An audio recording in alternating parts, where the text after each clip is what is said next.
The Jewish identity doesn't begin with biology. It's not the spit in the test tube. It begins with a choice, the choice to leave behind what was given to you and to walk toward something you have to construct. The first Jew isn't born a Jew. He becomes one by choosing.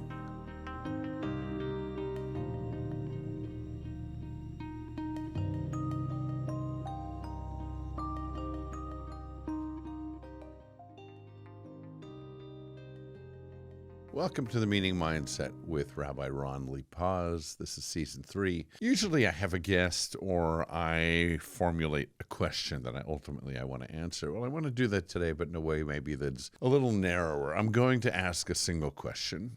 And the question is, what makes you who you are? It's a question, of course, of identity. Using only the tradition that I know best, the one that I spent my life inside, the Jewish tradition. The question of identity is among the oldest questions that human beings can ask. Every wisdom tradition has wrestled with it.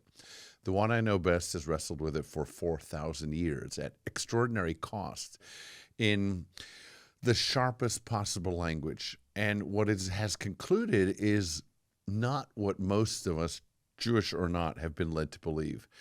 I think the conclusion will surprise you. I think it'll be useful to you, regardless of your background.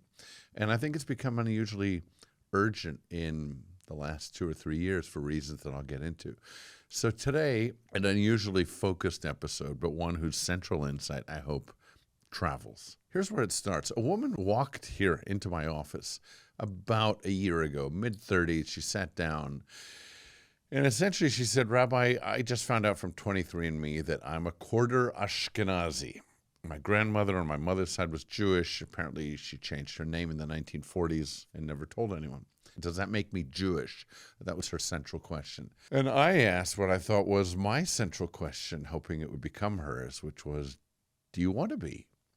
She didn't have a clear answer, which was fine. She had assumed, like most people of our generations assume, that identity is something you discover. You spit in a tube, you wait 6 weeks, a lab tells you who you are. I want to argue that this is the most un-Jewish way of thinking about identity ever invented, not because the DNA is irrelevant.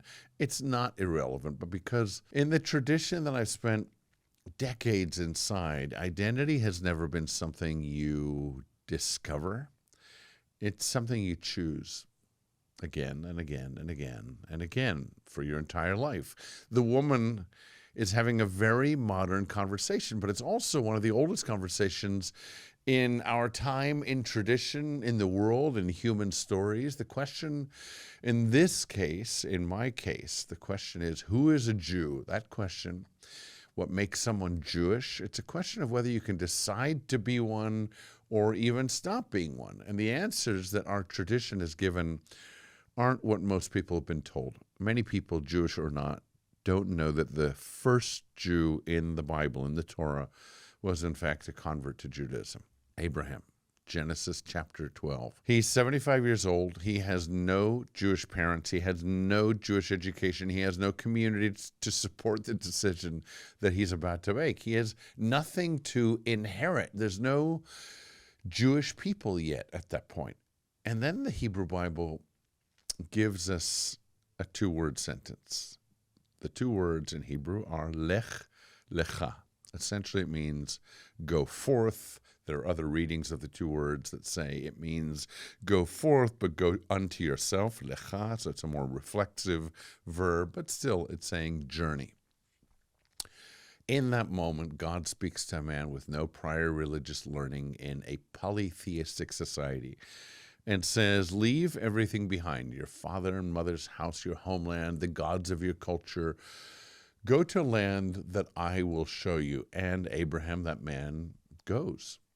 What the Torah is telling us in its founding act is that Jewish identity doesn't begin with biology. It's not the spit in the test tube. It begins with a choice, the choice to leave behind what was given to you and to walk toward something you have to construct. The first Jew isn't born a Jew. He becomes one by choosing. I've come to believe that this is the central theological claim of the entire Hebrew Bible. The second moment that I want you to think about is from a small book called the Book of Ruth. The story is short. A Jewish woman named Naomi has been living in Moab, a foreign country, with her husband and her 2 sons. The husband dies, her sons die. She's alone in a foreign land with 2 foreign daughters, or daughters-in-law. She decides to return home. She tells her daughters-in-law to go back to their own families. One of them does, the other, Ruth, refuses. And what Ruth says to her mother-in-law, Naomi, is among one of the most beautiful sentences in the Bible, certainly. She says, "Where you go, I will go. Where you lodge, I will lodge. Your people shall be my people, and your God shall be my God." Ruth is a Moabite. She has no Jewish ancestry. The Moabites were among the historical enemies of Israel. There was no political or, let's say, even financial advantage to her choosing to be a Jew. There was nothing in it. It was a very personal choice. There was no safety in it. She chose because she chose. And here's what should stop you. Ruth becomes the great-grandmother of King David, which means in Jewish tradition that the entire messianic line, the line through which the Messiah by tradition will descend, passes through a convert to Judaism, a Moabite convert, a woman with no Jewish blood whatsoever. The Torah isn't subtle about this. It isn't embarrassed about it. It dedicates an entire book to it. It puts that book in the canon, and it announces in the loudest possible voice that the most important Jew who has ever lived or who will ever live descends from someone who chose. Hold on to those 2 stories together. Abraham who chose, Ruth who chose, the founder of the people, and the great-grandmother of its Redeemer, Messiah.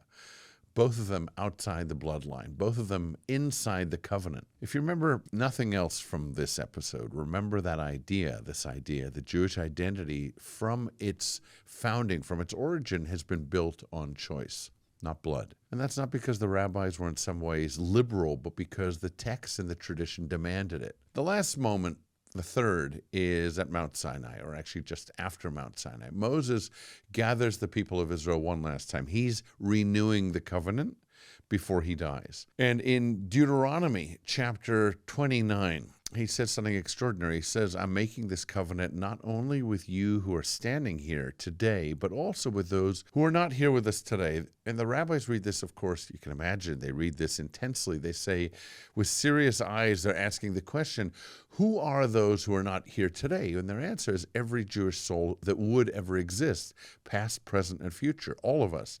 All of you who might be Jewish who are watching this episode or learning about Judaism through it, all present in some metaphysical way at Mount Sinai. It's, to me, a beautiful image, the whole people across all of time standing together at the mountain.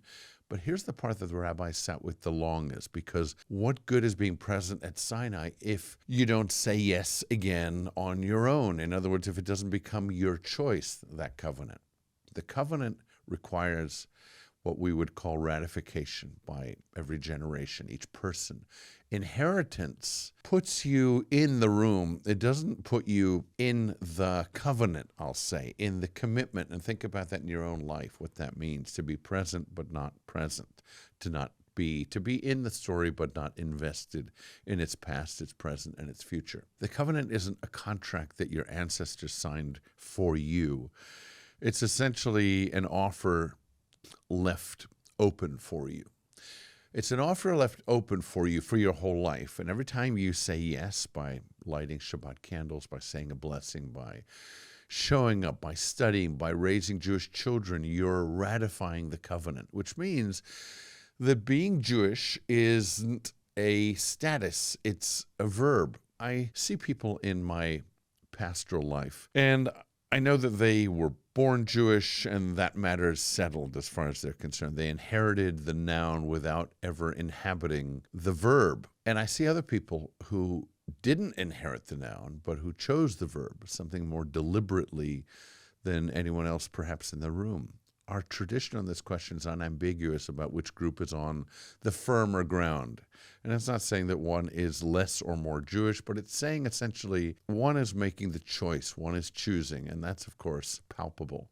in terms of them choosing not only an identity, a label, but much more importantly, a way of living their lives, commitments. The word chosen I want to talk about for a moment because it's certainly in Jewish terms, misunderstood word in our entire vocabulary, perhaps the most misunderstood. You'll have heard the Jews call themselves the chosen people, Am Segula, the treasured people, Mamlechet Kohanim v'Goy Kadosh, a kingdom of priests and a holy nation. Not something the Jews ever called themselves, but that according to the Bible, God called the Jewish people.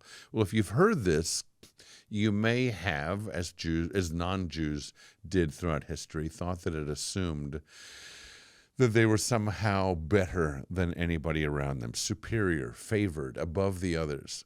Well, that reading is not only wrong, it's catastrophic. Chosen in the Hebrew Bible, bechira, never means selected for privilege. It means selected for service, selected for obligation, selected for responsibility. The Jewish people in this view are not chosen the way an athlete's chosen for the all-star team. We're chosen the way a witness is chosen for a difficult assignment. Witness to what? That every human being is made in the image of God.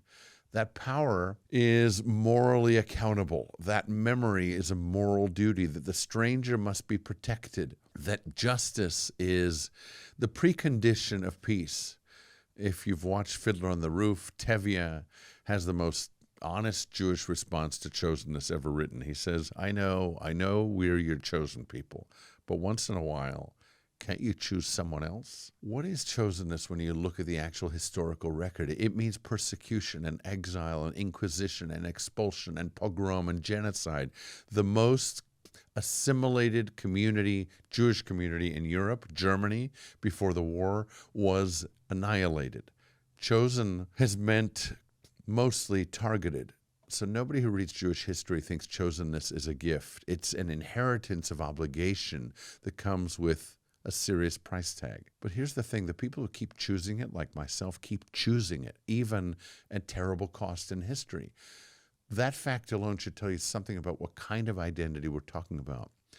Now, I want to come to the present moment because what I've been describing, identity as choice, identity as covenant, identity as something you continuously ratify, has a very specific contemporary relevance.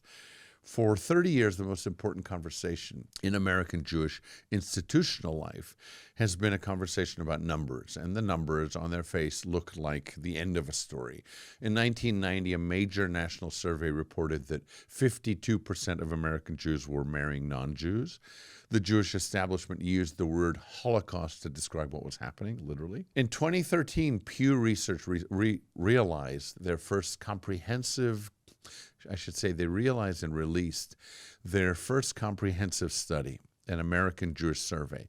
58% intermarriage overall, 71% among non-Orthodox Jews. That makes sense. In 2020, Pew did it again. 61% of all Jews who married after 2010 married someone not Jewish. 72% of non-Orthodox Jews. Hebrew literacy plummeted. Affiliation was declining. For 30 years, institutional Jewish conversation has been a conversation about loss, the slow disappearance through assimilation. The narrative, and I can't stress how dominant this was the Jews essentially are running out of Jews. And almost no one was asking what should have been the obvious question. What if we're framing it wrong? Because Pew is measuring inheritance. They were counting people who descended from Jews, people whose DNA would show that, people who had the noun without the verb. What was happening to the population was real. The noun was eroding.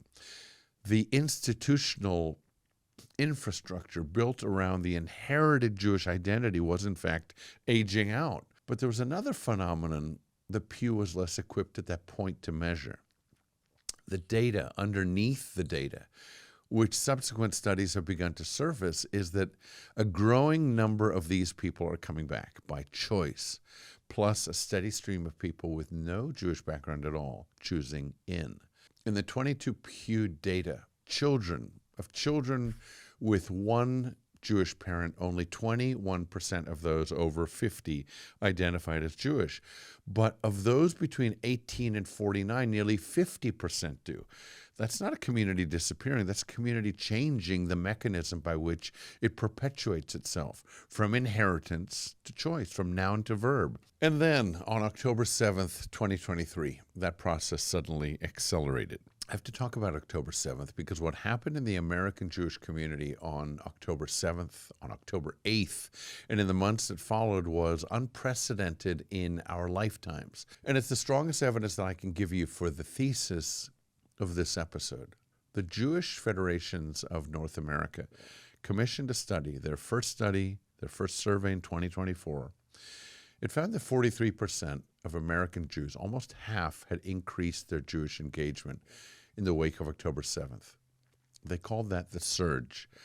They did the survey again the following year, 18 months out. Most communal energization fades, adrenaline ebbs. The surge they expected would largely have dissipated. It didn't. It hadn't.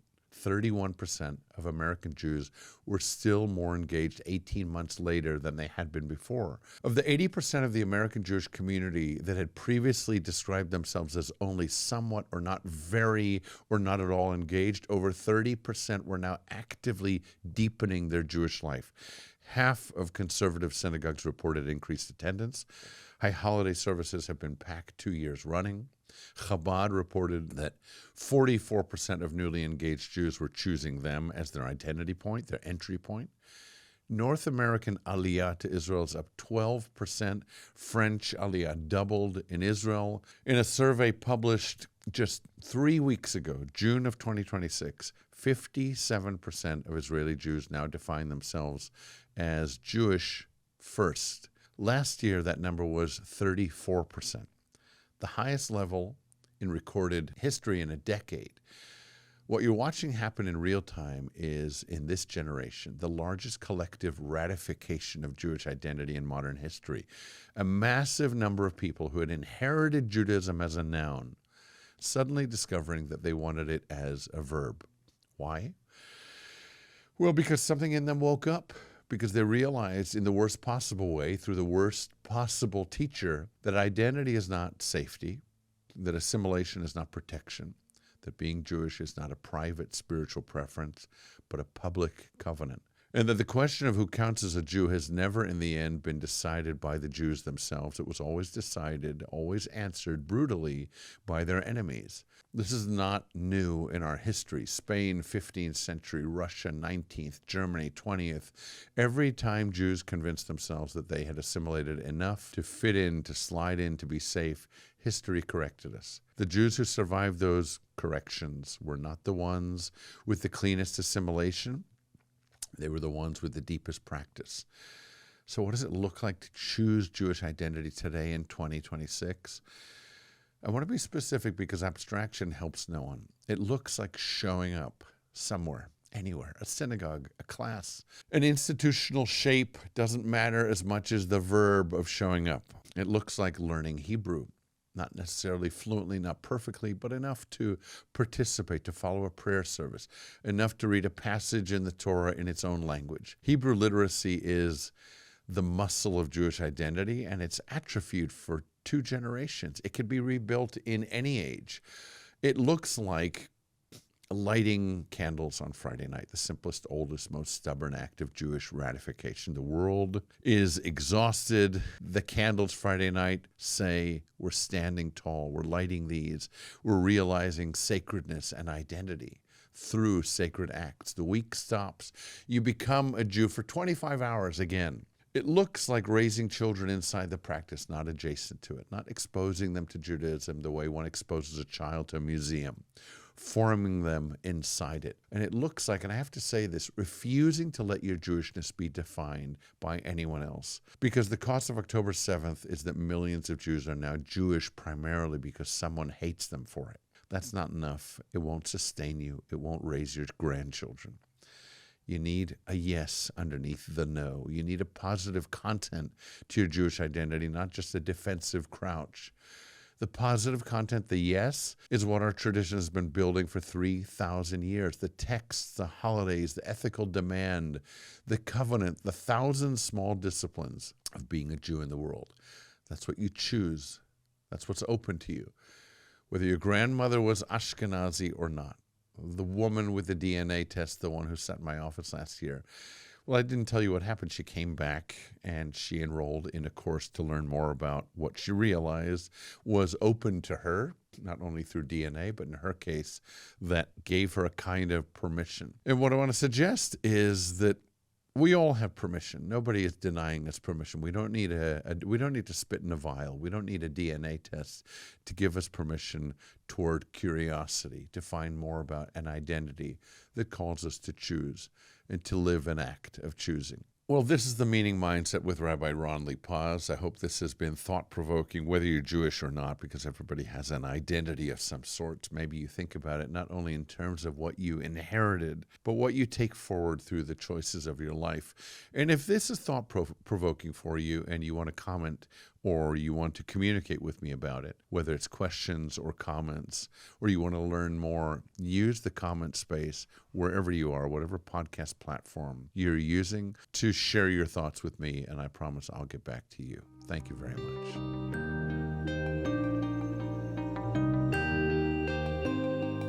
This season is produced and edited by Jonah Li-Paz. Content editing by Bronwyn Li-Paz. Digital marketing by Notebook Media. The Meaning Mindset is hosted by Rabbi Ron Li-Paz. Find us wherever you find your podcasts.